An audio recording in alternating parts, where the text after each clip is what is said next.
you have two young, attractive women who appear to have vanished off the face of the earth. Breaking news tonight out of Oklahoma, where a search for two missing moms continues at this hour. People are pretty fearful right now of speaking out about this case. What was about to unfold? More than 20 SWAT and police vehicles. I don't think anybody could have predicted. It's more barbaric than we realize. They took the best thing that we had in life. They took it away.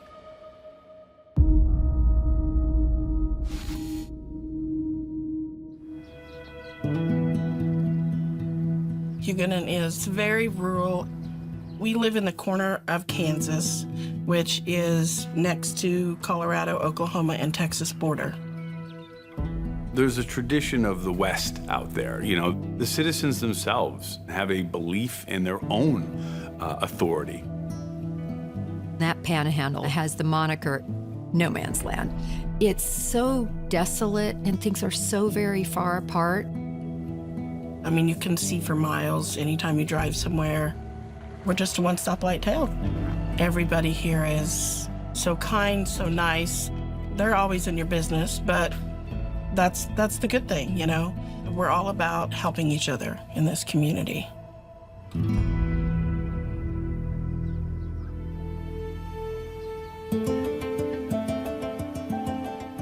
Veronica Butler was my friend.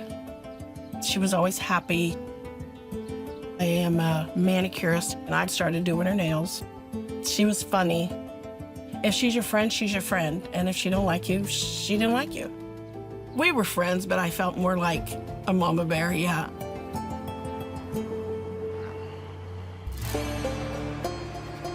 Friday, I was at the convenience store, and Veronica walked in. She looked beautiful. Her makeup was all on, her hair was down. I was like, oh my gosh, girl, you straightened your hair today. She said, tomorrow I pick up the babies. I said, oh, very good. And it was the daughter's birthday, and they were going to celebrate.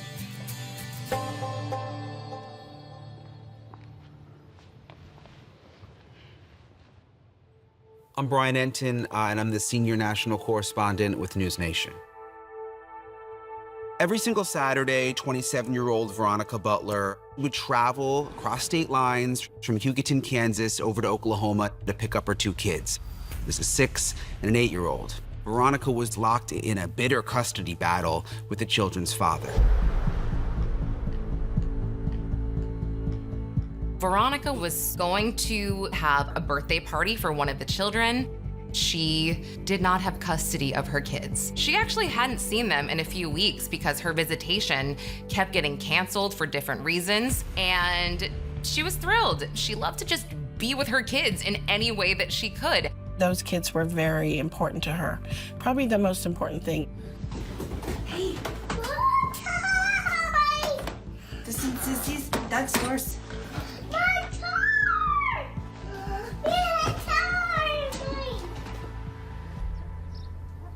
Veronica is my niece. When I was going to high school, she was 5 years old. From the time she woke up in the morning, she was energetic. She was bubbly. Everyone loved her. Veronica was balancing it all. Her kids, going to school to become a surgical technician, and then she had her shop on Main Street. It was named Sunflower Nutrition after her favorite flower. As part of the custody arrangement, Veronica had to have a court-ordered supervisor when she was with her kids, Jillian Kelly. Veronica and Jillian didn't know each other well, but they were connected because the pastor of Veronica's church knew Jillian's husband, a pastor at a neighboring church. Jillian is a 39-year-old mother of 4. She just had this really close bond with her family. On her social media, her and her daughters would tag each other in these memes. It was like that relationship that I feel like every daughter wants with their mother. You know, it just seemed so real and so genuine. She was beautiful. She truly loved her family. She loved her church. She was a kind person. She carried a gun and she rode a motorcycle, and I thought that was pretty epic.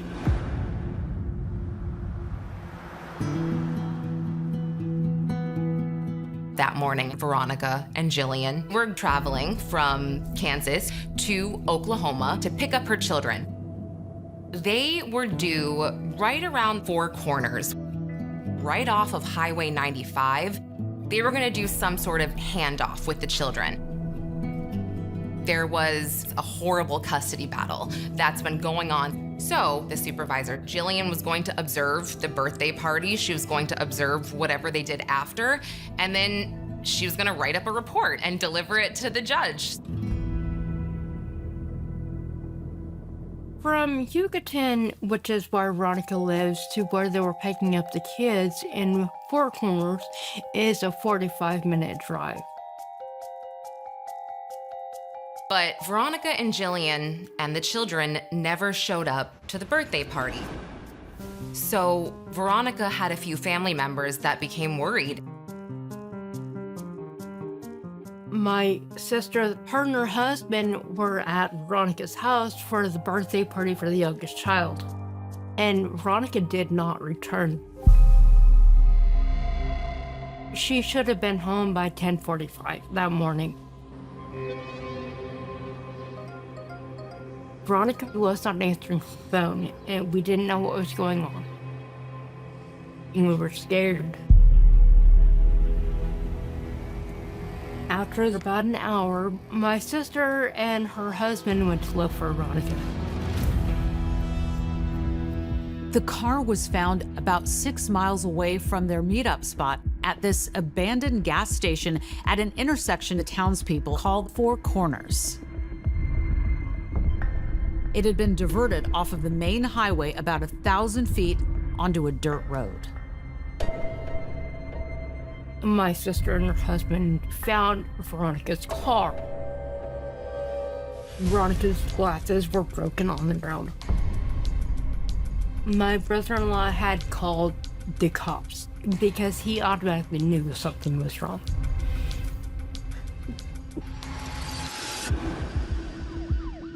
The first person that arrived on scene was a sheriff's officer. In this case, it was Texas County in Oklahoma. They know this is a crime scene. They see blood. They see the glasses that are discarded and a hammer that is broken. These are all signs that somebody would have been seriously harmed. They also found Jillian's purse, and in that purse was a magazine to a semi-automatic gun. The semi-automatic gun wasn't there, and Jillian was known to carry one. They had something very nefarious on their hands. Oklahoma State Bureau of Investigation helped support this situation. They put out an endangered missing person report.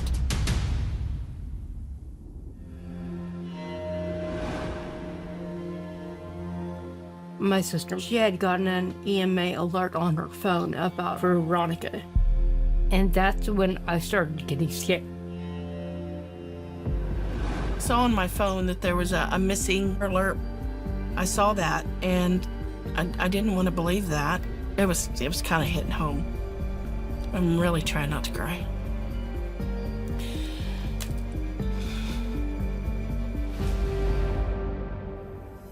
Breaking news tonight out of Oklahoma, where a search for two missing moms continues at this hour.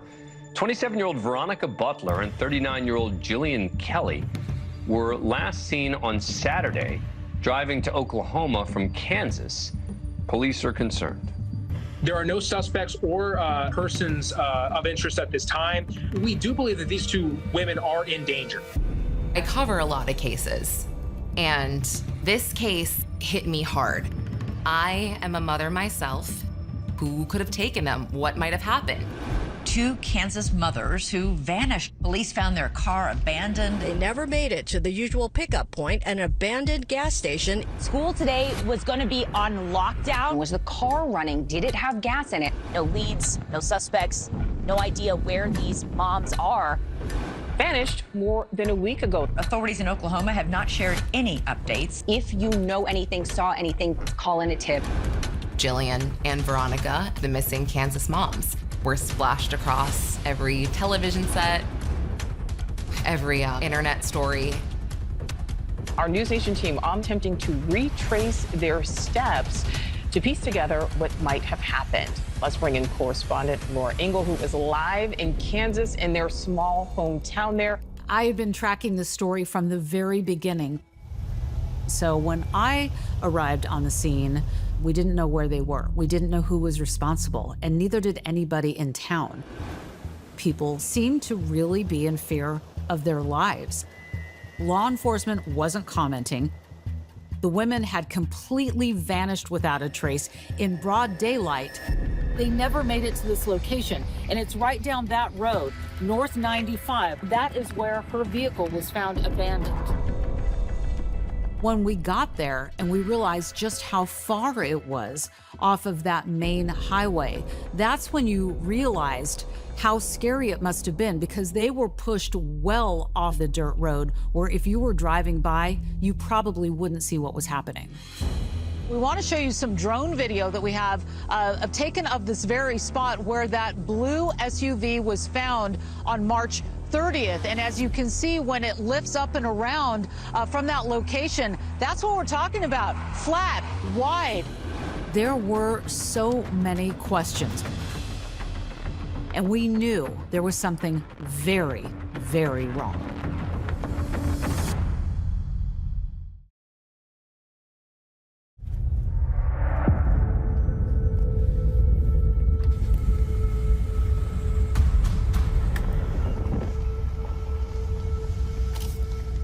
All right, so this is very different than I thought. I had never been anywhere quite as remote as the Oklahoma Panhandle. Don't trap yourself in. Make sure you get yourself on the road. We were all definitely a little on edge going out there because no one knew if Veronica Butler and Jillian Kelly were alive or not. And everyone in the tight-knit community feared that the suspect or suspects were still at large. You're in a very rural area. It's very dark. It's very desolate. And suddenly you found yourself followed. This big black truck with tinted windows pulled up and seemingly looked like it was going to start to block us. And our plan all along was, if we see somebody coming down the road, let's all get in the car and get out of here, which is exactly what we did. We didn't know who was in the car.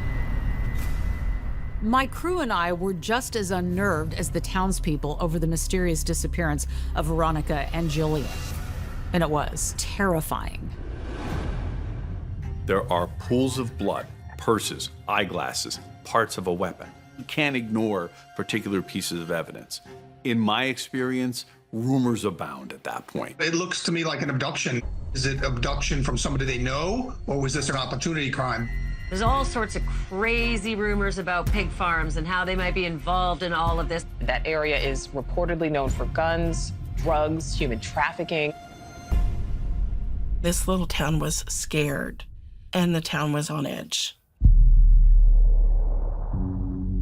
It wasn't as if law enforcement had video surveillance cameras that they could look for. There were no convenience stores.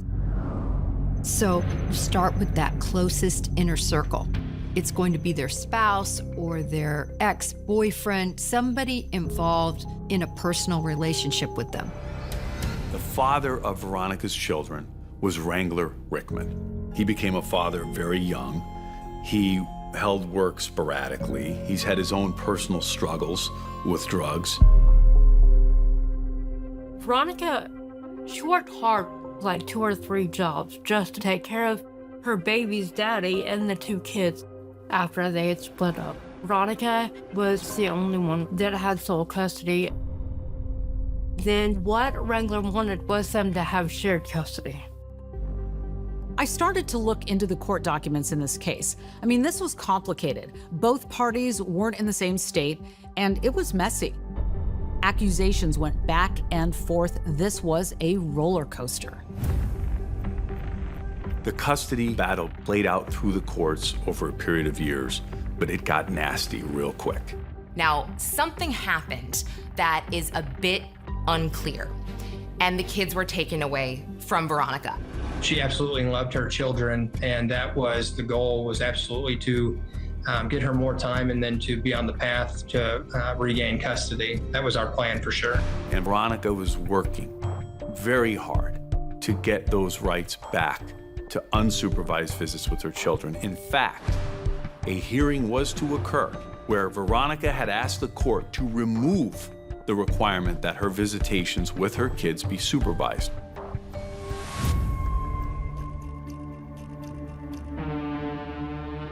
When you see that a mother who did not have custody of her children is missing, you're like, okay, well, where's the father? Wrangler has had some run-ins with the law. He could be potential suspect.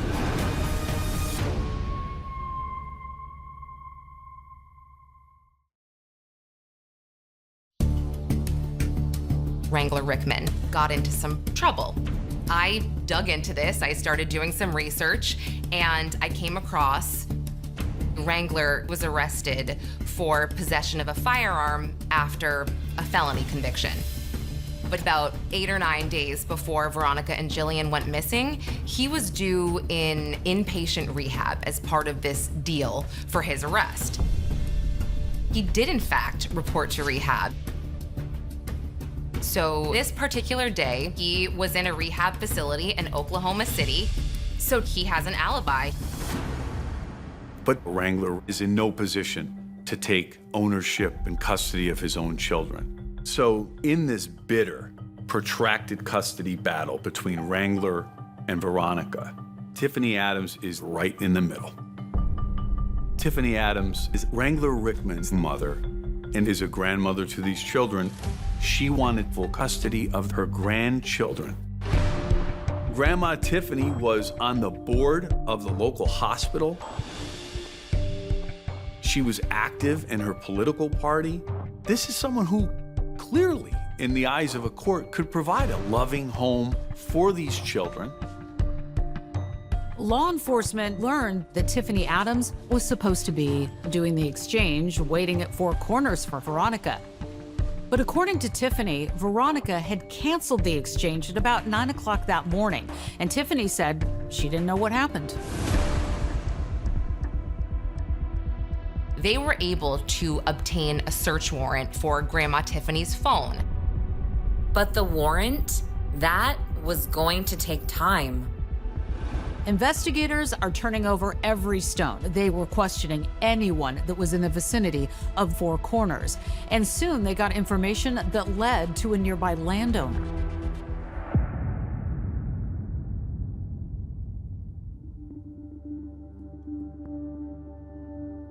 I'm Jamie Beasley. I'm a rancher.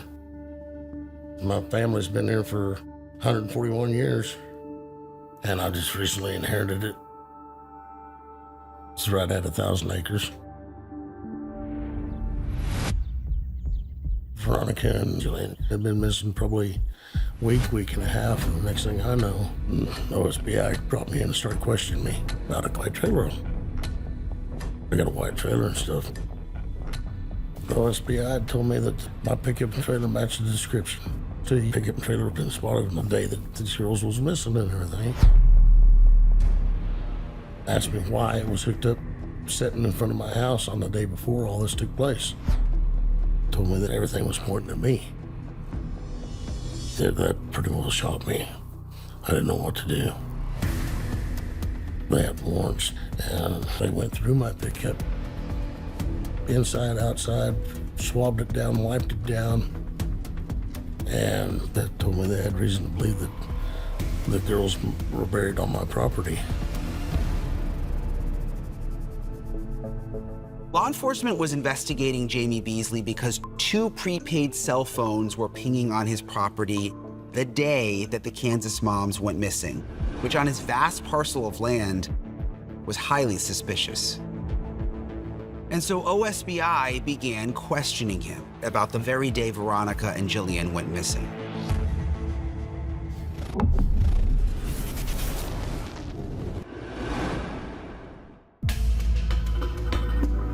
I told OSBI the day before they went missing. I went to the casino. Before I realized it, it was like 4:30 in the morning. So, man, I gotta get home. I went on in the house and I laid down. It's probably around 5 o'clock. I went to sleep. But law enforcement thought I was involved in it. I was getting a little nervous because I didn't know what was going to happen.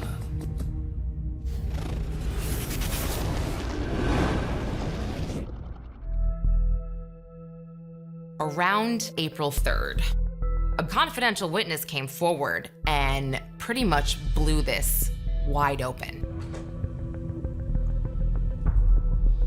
CW is a 16-year-old. She is the daughter of a couple with the last name of Twombly. The Twombleys, they were your average American farm family in Oklahoma. They were leaders in their community. Mr. Twombly was a president of this particular 4-H chapter.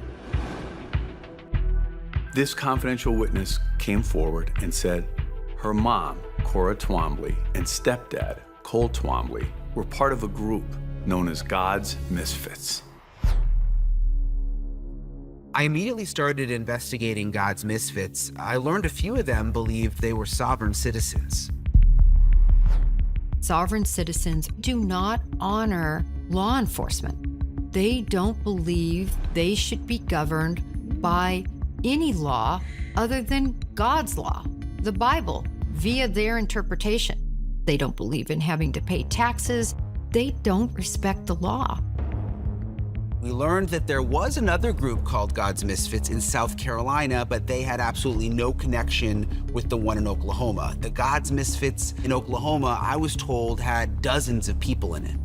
Police describe that group as an anti-government and religious group. What are your thoughts? I never heard anything about what's going on in Oklahoma. I have never heard of them. I have no relation with them at all.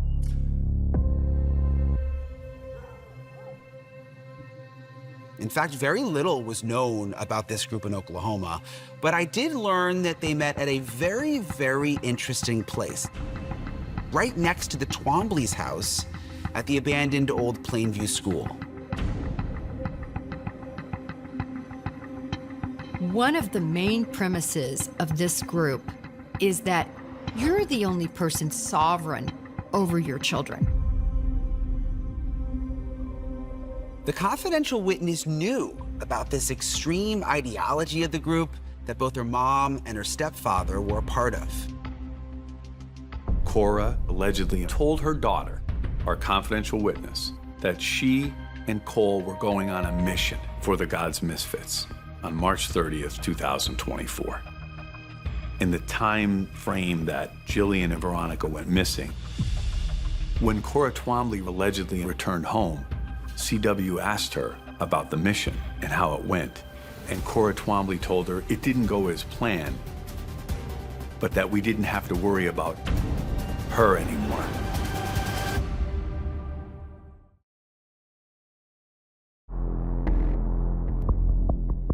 Law enforcement is going to be looking at who are the members of this God's Misfit group.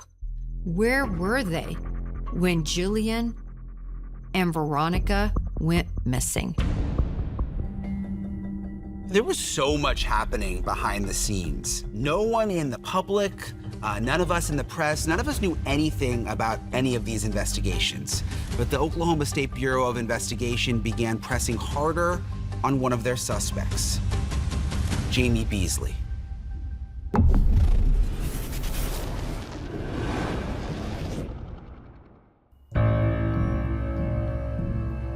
The law enforcement, they went through all my records. They had warrants to search my land, and they asked me how much I leased my land for. Jamie provided law enforcement with everything they were looking for, and he didn't know it, but he went from being a suspect to now providing key information in the interrogation. And Jamie's never talked to anyone in the media but us about this.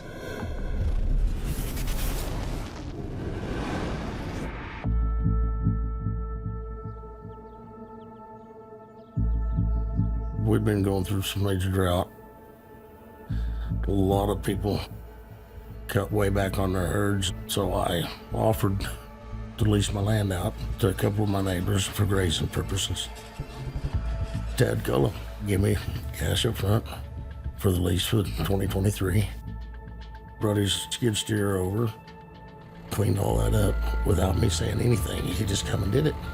He saved me a lot of time, a lot of money, and a lot of work, being a good tenant. I never really talked to him much. See him in passing when he's coming in or going out. Tad Cullum was such a good tenant for Jamie that he renewed the lease again with Cullum in 2024.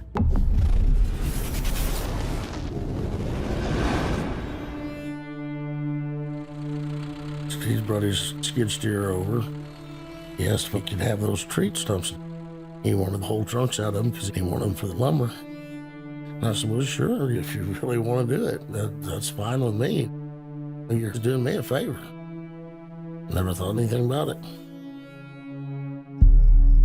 OSBI focused on the story of Tad Cullum's interest in digging on Jamie's property. Beasley had no idea the significance that would have in the investigation.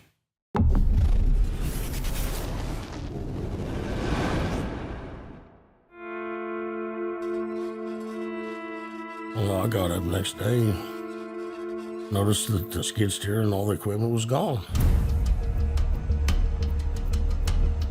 I didn't think nothing about it.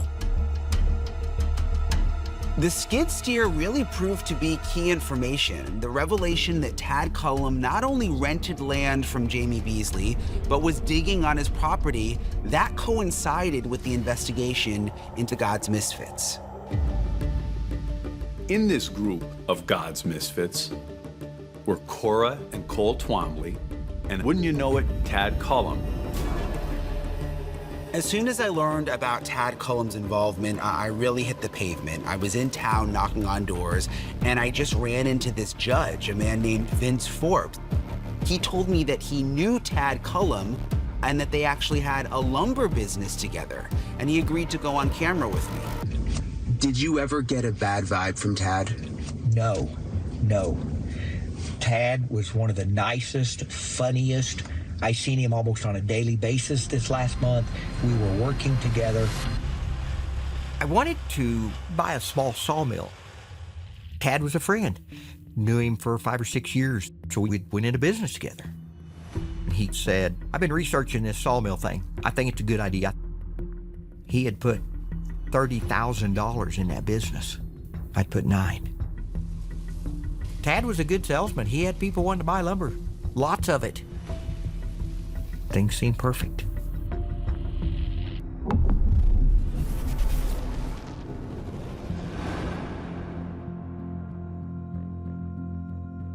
I went to Tad's place because the day before we unloaded 7 semis of logs out there and was going to cut them up.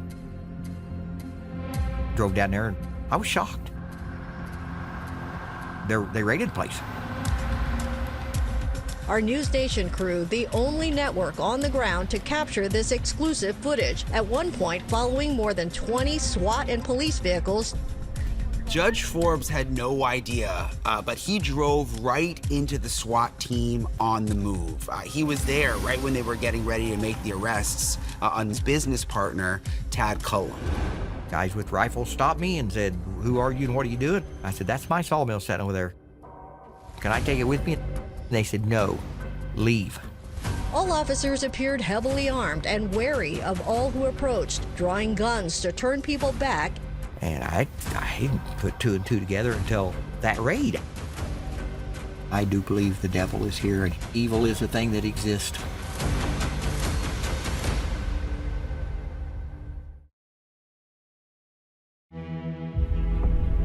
This is video from one of the properties connected to one of the suspects. His name is Tad Cullum.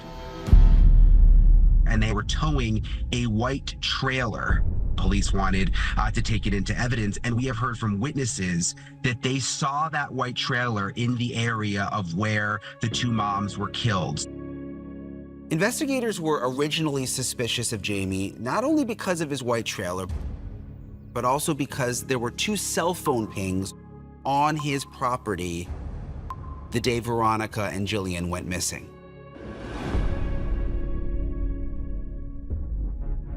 The day that Tad did come over to me and talk to me about the skid loader, they did happen to be in a white pickup with a white trailer on it. But I couldn't remember it at the time because, I was pretty shook up. You don't think you associate with anybody that would do something bad. I would never dream I knew somebody that could do that. I'm blown away that this even happened. I just can't. Tad was a very good friend of mine. I'm not going to say was a very good friend of mine. He is a good friend of mine. Though he was clearly shocked, the judge's statement that he was still friends with his business partner, Tad Cullum, cost the judge big time. There was a city council meeting last night, and they said, we've had a lot of static about your interview, and we don't like it.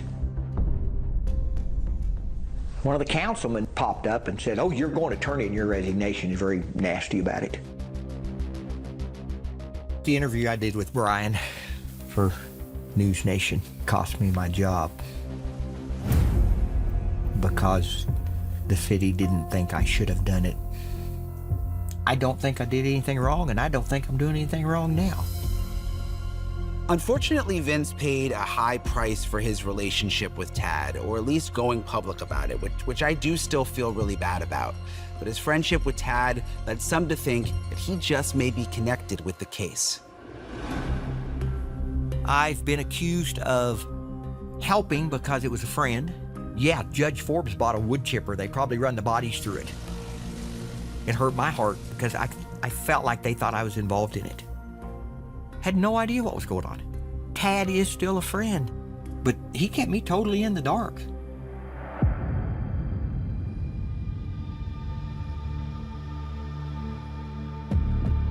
They'd come in here with warrants and stuff, search the place. They found a spot that they wanted to check out, dig.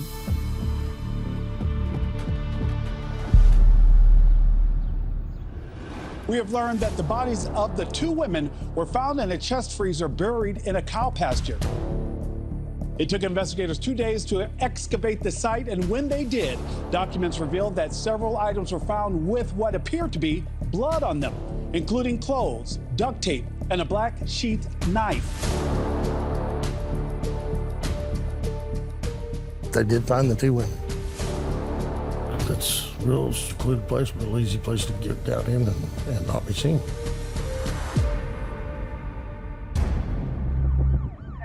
Suspects arrested in a raid over the weekend. 50-year-old Cole Earl Twombly, 44-year-old Cora Twombly, 43-year-old Tad Burt Cullum. I just could not picture him doing something like this. You know, you don't always truly know everybody. New developments tonight on the two missing moms in Oklahoma. The grandmother of one of the victims' children arrested along with 3 others. 54-year-old Tiffany Adams. It turns out the girlfriend of Tad Cullum was none other than Tiffany Adams. Everybody called her Grandma Tiffany. Tiffany Adams is the grandmother of one of the victims, Veronica Butler's children. She'd been in a ugly custody battle. Police say they are all facing 2 counts of first-degree murder, counts of kidnapping, conspiracy to commit murder. And her arrest, along with the others, had sent shockwaves across America.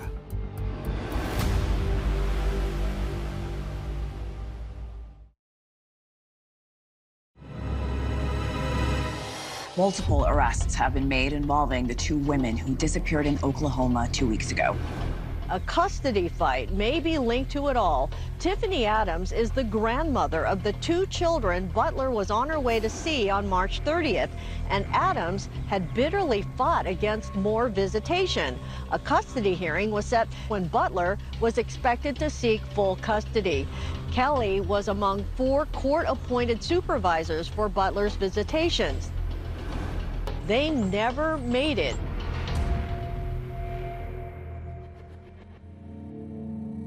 Grandma Tiffany thought these kids were hers.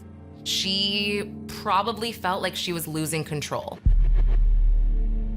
Not only were Tiffany Adams and Tad Cullum in a relationship, but they were also part of the God's Misfits group, which is how these 4 suspects were connected. Now News Nation has exclusively obtained footage of Tiffany just days after the two mothers were murdered. You'll be shocked with how normal she seems. Here she is with her grandkids, going to the grocery store, wearing a t-shirt that says, "Jesus is my savior."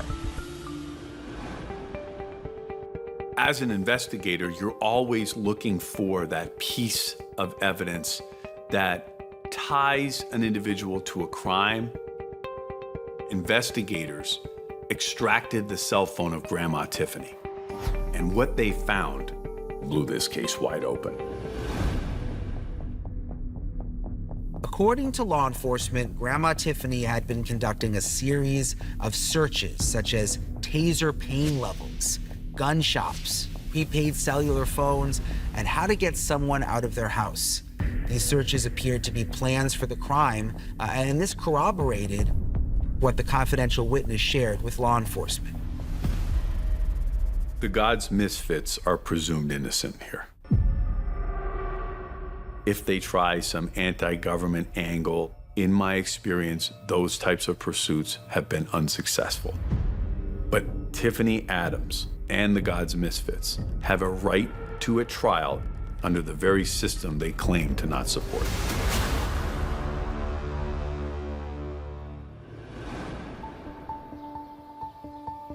While one can only speculate about the motive behind the murders of Veronica Butler and Jillian Kelly, there is one certainty: the bitter custody battle over the children. However, our research into the court records for custody of the kids revealed a potential motive. In these documents that we uncovered, Tiffany Adams made accusations about sexual abuse involving the children. Tiffany and Wrangler said something about sexual abuse. And it's just unfounded. There's no way it could be true. I suspect that Tiffany brought to her group the allegations of abuse and said, we cannot allow these children to go back in the lion's mouth. We can't trust the courts to do it. We need to act. But we'd soon find out there would be yet another arrest. Today, a fifth suspect in connection with the murders, this man you see right here, was also now arrested, 31-year-old Paul Grice. Paul, is there anything you want to say to the victims' families? Sorry for their loss.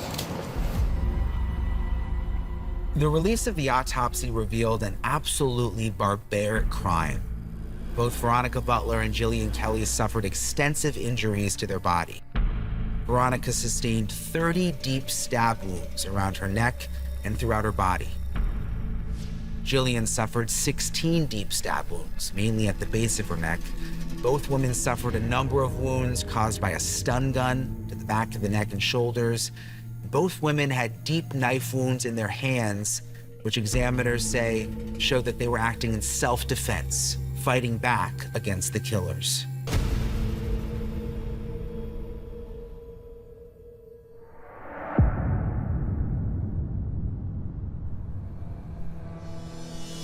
Breaking news from Oklahoma tonight. Today, some of the misfits were in court, and two of them actually flipped on the others. Court Twombly and Paul Grice took the stand and said exactly what the prosecutors wanted to hear. The grandma, Tiffany, planned the whole thing to get Butler out of the picture so she could hang on to Butler's kids. Cora said Butler and Kelly were stunned with tasers before they were knifed. Grice's testimony brought the courtroom to tears as he admitted to shocking Butler with a taser, then striking her with a hammer. I want to bring in my colleague, Allison Weiner. She was in the courtroom for all of this today. Paul Grice was on the stand, and he starts talking about how he actually murdered Veronica Butler. Pulled out his knife and started stabbing her, that there was no more blinking, that the light came out of her eyes, and he fell to the ground. And he said that Grandma Tiffany, was walking around in a circle laughing. There are still so many details yet to be revealed in court. The question remains, was Tiffany Adams behind it all?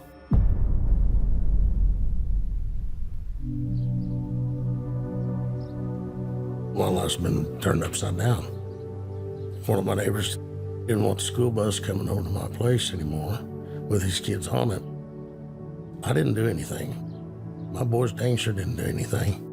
Nobody would have dreamed of this happening. Could have been my daughter. I feel sorry for the families. Real sorry for them. And I can imagine what they're going through.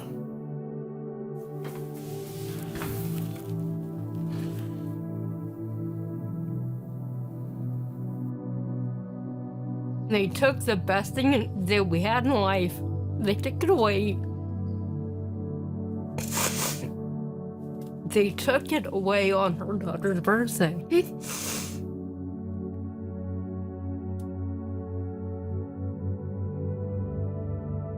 I do feel the courts failed Veronica. And she was so close. She never gave up. She never gave up. I believe till the end of her life, she never gave up. So we can't give up. We can't.